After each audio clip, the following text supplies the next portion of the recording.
Hello, আমি তুহি from তুহিস blog. আজকে তোমাদের সাথে শেয়ার করব আমি প্রতিদিন কি কাজ করি। তো প্রথমে আপনাদের ভাইদের জন্য আমি টিফিন রেডি করার জন্য ভাত চুলা দিয়ে দিলাম। তারপর সকালে নাস্তার জন্য চা বসিয়ে দিলাম। আপনাদের ভাইকে বিদায় দেওয়ার পর আমরা সবাই মিলে চা খেতে বসলাম। আজকে আমরা সকালে যেহেতু দেরি করে উঠছি, প্রায় 11টা বেজে গেছে, তাই আমরা পপ খাইছি। তার মধ্যে শুরু হয়ে গেছে বৃষ্টি। তো আমার মেয়ে আর আমার আব্বু বসে বসে বৃষ্টি উপভোগ করতেছিল জানালায় বসে। তো আমি আমার রুমে আসার পর দেখতেছি অনেক সুন্দর একটা ভিউ বৃষ্টিতে। কালকে কাপড় না ধোয়ার কারণে অনেকগুলো কাপড় হয়ে গেছিলো।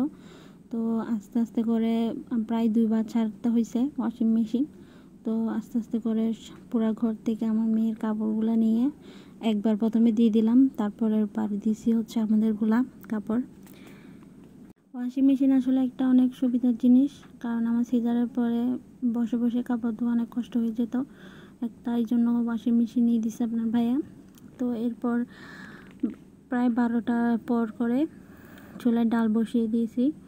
তো ডালগুলো সিদ্ধ হওয়ার পর একটু তেল দিয়ে পেঁয়াজ দিয়ে রসুন দিয়ে দিলাম ওখানে ডালের মধ্যে। আপনার ভাই দেরি হয়ে যাচ্ছিল, তাই আপনার ভাইয়ের জন্যই ভাত রান্না করছিলাম শুধু, তাই আবার আমাদের জন্য ভাত রান্না করতে দিয়েছি। তো অনেকগুলা হাঁড়ি পাতিল হয়ে গেছিলো অপরিষ্কার, তো ওগুলো আস্তে আস্তে করে ধুচ্ছিলাম। আপনার ভাইয়ের টিফিনটাও। আসলে সংসারে কাজ করতে গেলে সারাদিন কাজ করলেও শেষ হয় না সংসারের কাজগুলা। নিজেকে পরিপাটি রাখতে হলে প্রায় অনেকক্ষণই কাজ করতে হয়। আর নিজের ঘরের কাজ করতে একটা আলাদা স্যাটিসফাইং লাগে। বেসিংয়ের কাজগুলো শেষ করে আব্বু ছাদে গেছিল, ছাদ থেকে পোলাও পাতা, অনেকে ভাত পাতা বলে, ওগুলো আনছিল, ওগুলো ডালে দিয়ে দিছি। তো এবার কিচেন রুমটা পরিষ্কার করার পর একটু ঝাড়ু দিয়ে দিলাম। তারপর আস্তে আস্তে করে এক একটা রুম ঝাড়ু দেওয়ার সাথে সাথে আমি পরিষ্কার করতেছিলাম।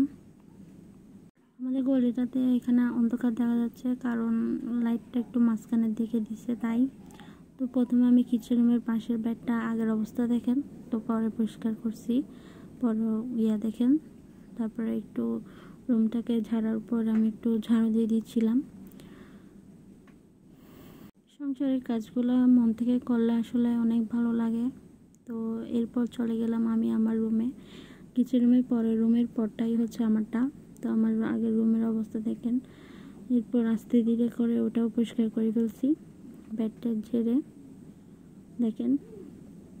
তো আমার এদিকে একটা টেবিল আছে, এটা আমি এদিনই ওখানে ফিট করছি, তো ওটাও পরিষ্কার করে ফেলছি। তো ওয়াশিং মেশিনে কালকে যেগুলো কাপড় দিচ্ছিলাম ওগুলা আস্তে ধীরে বাস করে ফেলছিলাম। তারপরে এখন যেগুলো দিচ্ছে ওগুলো মেলে দিয়েছিলাম। আমি ভিডিও করি না এগুলা।